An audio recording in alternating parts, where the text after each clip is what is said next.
training tomorrow's medical minds. Tonight, a one-on-one conversation with the president of the Eastern Virginia Medical School, Harry Lester. This is What Matters.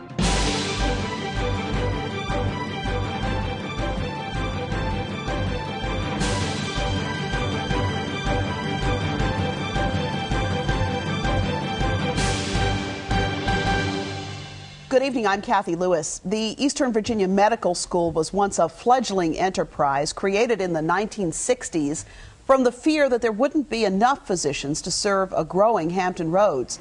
Today, nearly 1 in 4 local physicians has some connection with EVMS in some way or another, and it's poised for major growth under the direction of its leader, Harry Lester. Now, you'll note I did not say Dr. Harry Lester. In fact, many medical school presidents are doctors of one stripe or another, but Harry Lester is unique in many ways, and community leaders came together to celebrate his leadership of the school last November when the Civic Leadership Institute presented him its Darden Award for regional leadership. Now, in the interests of full disclosure, you should know that I have the great privilege of serving as the executive director of Civic, and it was in that role that I discovered that Harry Lester's unique brand of leadership is putting this medical school on the map. And we are pleased to have EVMS President Harry Lester with us tonight. Nice to see you, Harry. Thank you for being here. My pleasure. Thank you for the kind words. Yeah, you're most welcome. This is such an interesting school, and you came to it at an intriguing time in your life. And I wonder if we could start with the school and then bring you into the story. So we're in the 60s, right? And where do people go to medical school around here if they didn't go to EVMS? Well, they went to the University of Virginia, or they went to Medical College of Virginia, now VCU. And in the 1960s, there literally were not enough doctors in Hampton Roads for our population then. Wow. We were one of the most under-doctored communities in the country. And so our community leaders were bold, and they went to the General Assembly and asked for permission to start a medical school in Norfolk. And they said, well done, you got your charter. Actually, they said, we'll give you a charter, but we're not going to give you any money. Oops. And so the community leaders, truly, I use the word over and over, they were bold. And they said, we're going to do it anyway because it's so important. So this is an important point. They got permission to do it, but no money. So they basically said, you got permission, but you're on your own on the fundraising. That's correct. We explained that, or the community leaders explained that we needed, that this was a very good way to get new doctors in the community. Obviously, you have faculty. It attracts academic doctors. So good plan, just started off a little rocky. So from there, in 1973, they actually opened their doors. And the most shocking part of the story is that they started a medical school in 1973, 36 years ago, with $17 million. Today our budget is $190 million a year. So they started this school with 24 students and $17 million. And the proof is, it's worked out. Indeed it has. And of course, over the years, the unique nature of EVMS has had a real impact on its ability to secure state funding, because it is a little bit different in its configuration than the other schools you mentioned, than VCU and UVA. Actually, it's a lot different. Yeah. The other two schools are state agencies. We have been an unusual apparatus from the time we were born. In fact, they said that we would get no money from the state, but we've always gotten a little bit of money, and so we've clawed our way from zero to modest funding. So the implication of being a state agency, as VCU and UVA are, what does that mean, and how would that be different than what EVMS was up against? The big difference is in the funding formula. So there's a significant difference in the way the other two medical schools are funded and the way EVMS is funded. We get some money from the state as opposed to the same basis as the other two. So we were sort of not playing on an even playing field with the other two schools. Not to put too fine a point on it, and that's probably really not a fine enough point, is it? To be very direct, EVMS has always been undercapitalized and underfunded, but the community insisted we have it, and today Jim Cook, former president of Old Dominion University, did a study 2 years ago and said that in fact not only do we save lives, but we have over a $700 million imprint on the Hampton Roads community annually. So not only do we take care of people's health, but we also are a pretty important piece of the economic picture. Boy, no question about it. And then you think about the other things that make EVMS unique. The fact that medical students who come here get to work in a variety of different hospitals as opposed to really just one place. That's true. Yeah. As you look at then solidifying the school for the future, there's this moment that comes, and I want to make sure I understand the story correctly. Is it the moment that you read this recommendation that medical schools increase their enrollment that you see, aha, now we can go to the state and ask for a different kind of funding formula? That's a fair analysis, actually. Let me back it up 2 years. The National Association of Medical Schools did a study several years ago now and said that because the baby boomers are getting ready to retire, or at least they think they're getting ready to retire. So they keep saying. There will be a shortage of doctors. Many of my friends are thinking about retirement, and as the baby boomers, pick a number, 79 million of them hit retirement age, begin to hit retirement age in the next few years. For the next decade or two, there will be a lot of people that need more health care and won't be enough doctors. Just that simple. We call it the silver tsunami. Yeah, so when that happens, we have been asked by the National Association and then by Governor Kane's task force on healthcare to increase our class size so that we are delivering more doctors from Virginia for Virginia. And so we have agreed to increase our class size. Making a long story here, but no, it's a great story. When we agreed to increase our class size by 30%, which is what there's 130 medical schools in the country, and we were all asked to do that. Some cannot. Yeah. We said we would do it, but we didn't have the facilities to do it. We haven't had a new building except for our library in the last 25 years. So Governor Kane included us in a bond package 2 years ago, and we were given $59 million to build a new building. So that's going to allow us to increase our class size by 30% in 2011. Now, see, I love the way you sort of put that in a very succinct sentence, but the truth of the matter is there was an awful lot of, you had to have some real political will there. You had to go and shake an awful lot of hands and walk up and down the corridors of the state capitol to try to make this happen and to try to introduce other legislators to what EVMS is, because they probably were not as familiar as they were with the other state agencies. There's no question. It was a lot of fun. we got to talk about what happened in 1964 when we got our charter, and we got to talk about a lot of history and so forth. But ultimately, the General Assembly approved, included us in the bond package, and right away we grabbed the money and started building the building. And shovel-ready, as we have now come to call them, right? It's under construction, and it will be. We will have students in the fall of 2011 will be in that new building, and it's going to be fantastic. So the only issue, the only problem, is that we're building an $80 million project with $59 million. So there is that. You did that math, did you? Because it comes out to a negative there. Right. So you know. So we've got to go, see all our friends in the community. Sure. I remind them that they were the ones, the community was community leaders were the ones that decided we should have a medical school. Exactly. Grand success. Now all we need to do is make it a little bigger so that the community leaders' children and grandchildren can have good health care, and neighbors and friends, of course. And so we'll just have to go get that money somewhere. Indeed, and that's always been the spirit that you've brought to this. We sort of skipped over one important part of the story, and I'm sorry that we did this because we should go back and pick it up, and that is how you got involved in the medical school. We noted at the top of the program you're not a doctor, so it's not like you came up through a medical department there, right? You were on the board of That's correct. Trustees or the board of visitors, right? I have absolutely no business being the president of a medical school. Let's not let that get around, shall we?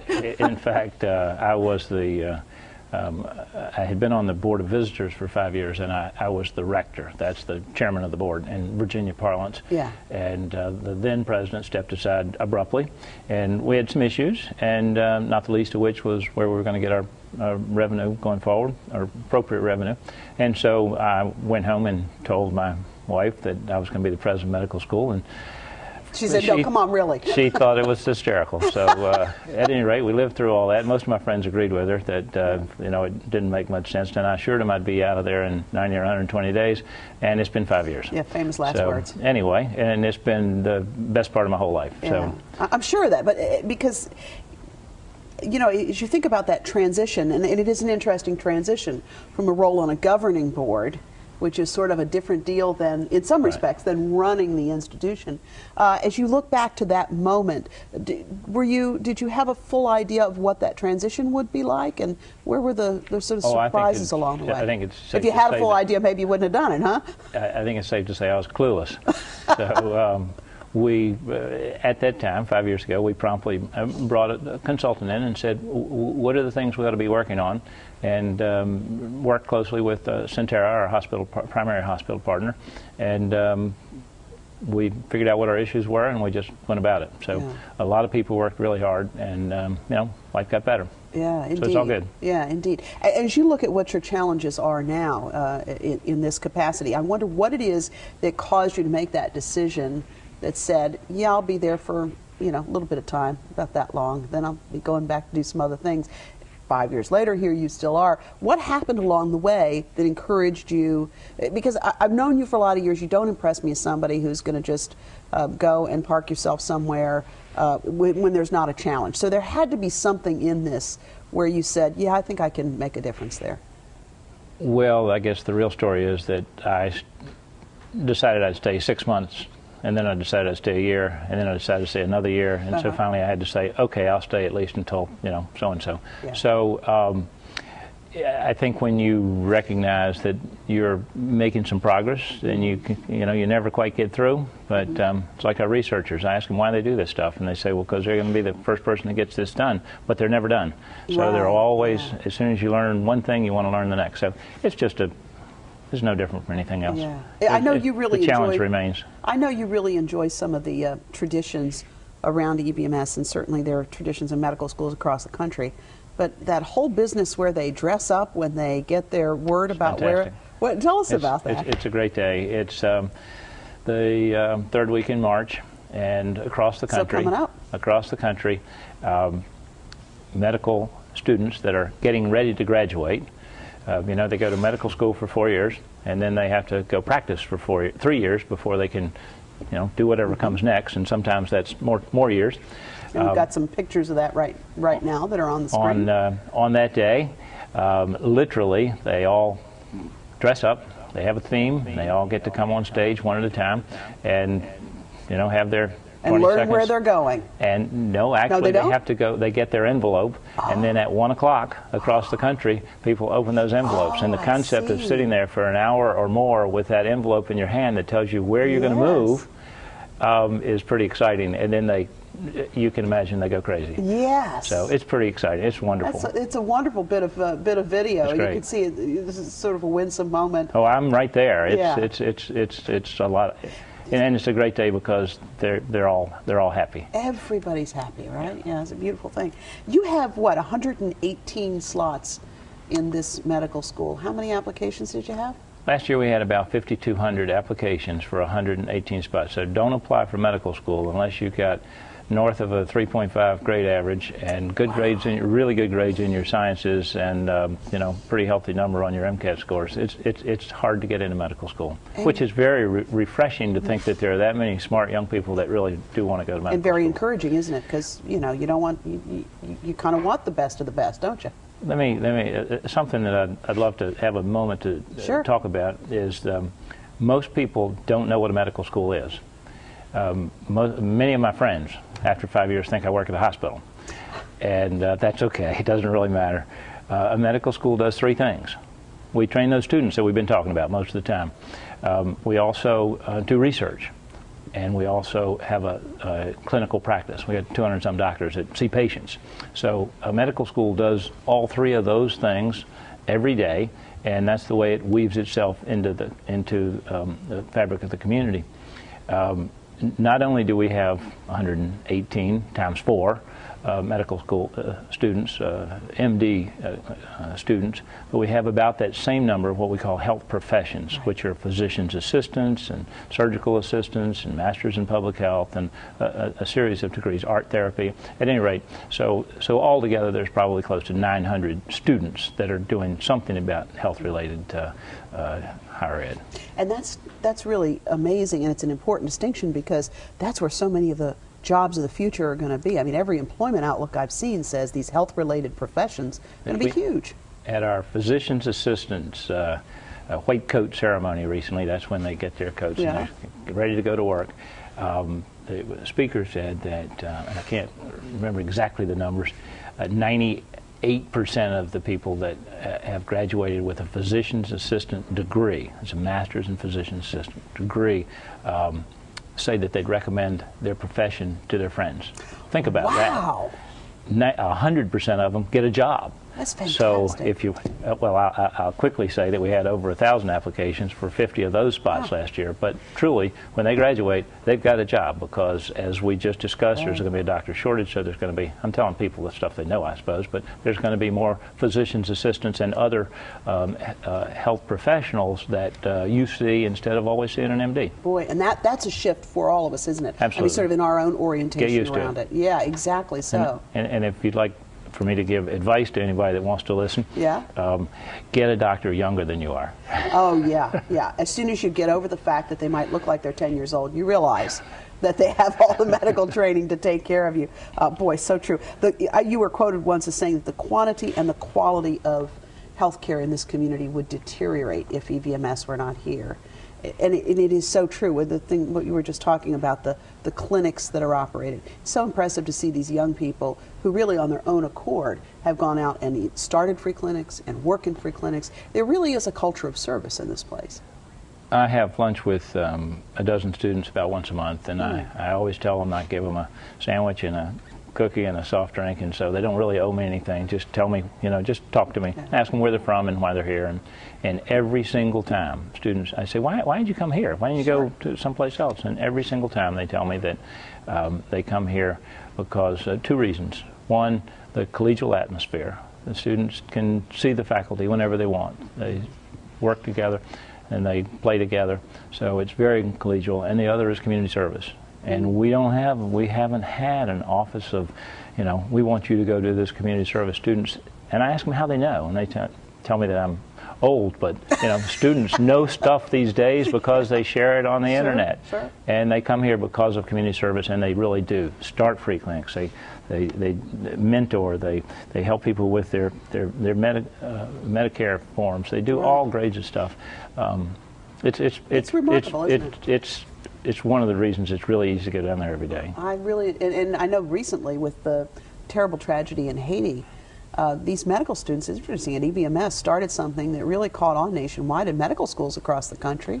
They sold these T-shirts to raise money. They immediately said, what can we do to raise some money?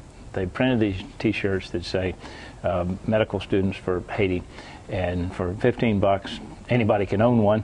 And so they didn't just sell them to each other, they immediately started selling to all the other medical schools around the country. And so they hope to raise as much as $50,000.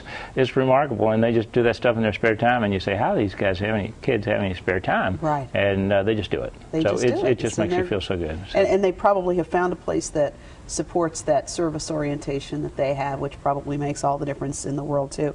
So as you look out, Dean Pepe is there, and you're in your office, and one hopes you both will stay there for a really, really long time. What's the future look like for EVMS? I know we're just trying to get this building open, I get that, but beyond that, what are we looking at? No, the future is terrific. Mm-hmm. I have a high level of confidence that over the next few years that EVMS will get better support from the General Assembly, better support from the state, and that's really critical. Over time, I expect we'll be more aligned with Centera, our primary hospital partner.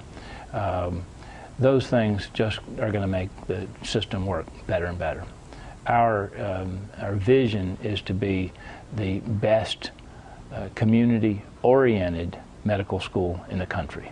We want to say, what are the issues in Hampton Roads? What should we be paying attention to? Sure, we're training doctors, we're seeing patients, we're doing our research, but we want to be involved in our community, and that's with our hospital partners, and it's with some state money, I might add. Yeah, no kidding. And I note that I just think that's very interesting, because we're coming through this General Assembly session that's just has so much pain in it for so many people, and it occurs to me when you talk about getting money out of the General Assembly to do this, that we really are going to have to rethink some of the ways that we deliver health care.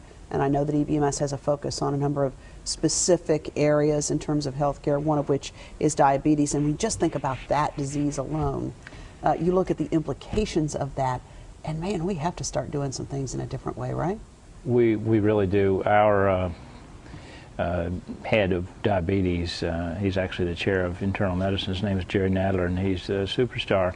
And he has only been here for a couple of years, has said that if you were born after the year 2000, you have a chance in 3 of having diabetes. And that's just wakes you right up. Yeah. Hampton Roads, we've got more than our fair share. We have more than our fair share of some certain cancers. And so those are the things that we really need to be working hard on. And EVMS is working on those. Yes. And that's the other important point. We're not just training doctors and sending them out. 1 in 4 still has a connection, in this community, has a connection to the school. And then this critically important work we're doing, I'm not at EVMS, but it feels like that, around these health status issues, which is critically important. But if you let me brag, since Please, I'm here. I wish you would. Thank you.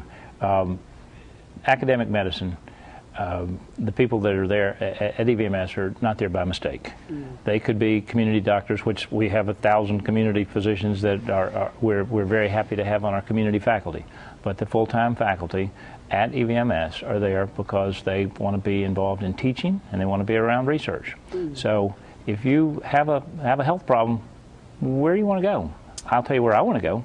I want to go right down to EVMS because the doctors that are there have got an odds-on chance of being as good as anybody, maybe better.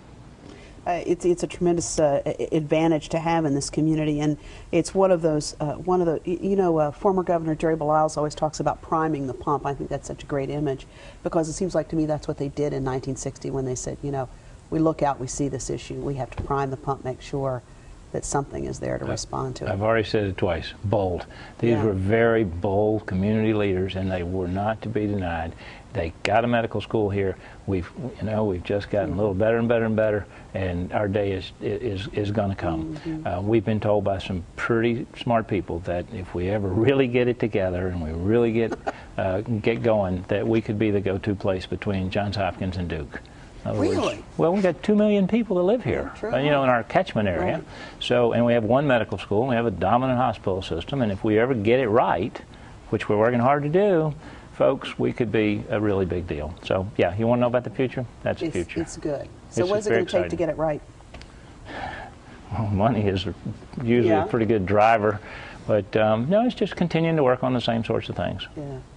Well, Harry Lester, I want to thank you very much for being with us tonight. I know you love that school, and they're so lucky to have you, and I'm really grateful for the conversation. It's important for people to understand where this school came from, to understand where it has the potential to go. If they ever need a doctor, tell them to call me.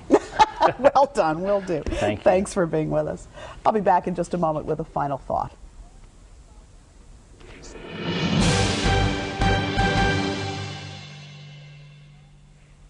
As we noted earlier in this broadcast, Harry Lester is not a doctor, but his ascendancy to the presidency of EVMS, one that was a little improbable to hear him tell the story, is a love story in a sense of an exceptional leader and an institution that was just waiting for him, or so it seems. Harry Lester had an extremely successful commercial real estate career from which he certainly could have taken a bow, but when the curtain lifted on Harry's second act, he found himself off Broadway, asked to take a position in a field about which he knew comparatively little, but that rich second act of life is where the plot gets interesting if we have eyes to see. And what Harry Lester saw in his second act was a school that needed his particular brand of leadership, even if he didn't have the star power an MD might bring. And while he was building a medical school, he also saw a river that needed him as well. 64 square miles of estuaries, once known for its oysters, the Lynnhaven River was gasping from the ravages of pollution. So Harry and a small group of committed volunteers launched a grassroots organization called Lynnhaven River Now. It would bring together public and private resources to do nothing less bold than restore the river. Apparently, audacious goals pay off. 10 years ago, the Lynnhaven River could muster only about 1% of what's known as its historic abundance, the amount of oysters it had back in the day. Today, the river's at 10% of historic abundance, a 10 times return on investment. I think we all might have liked that in our stock portfolios for a while now. I like stories like Harry Lester's because it reminds us all that we all have a second act too. The question is whether we will step out on that stage and carve out a new role for ourselves. Harry Lester's performance is one that offers a glimpse of what a rich story that second act can be. Bravo. Well, if you'd like to watch this program again, it is very easy to do. You can watch any of our past broadcasts as well. You can do that at our website, which is whatmatters.tv. There you will also find ways to get in touch with us. You can drop us an email or join us on Facebook. All those ways everybody's keeping up these days. And you can sign up for our weekly e-newsletter, so we'll be glad to let you know what we're working on as soon as we know what we're working on for the weeks ahead. I also hope you'll join us or call in each weekday on the radio dial. That's Hearsay on 89.5 WHRV. And you can listen in live, and I hope you'll find the conversation there compelling as well. Thanks again for watching tonight. I'm Cathy Lewis. We'll see you next time for another look at What Matters.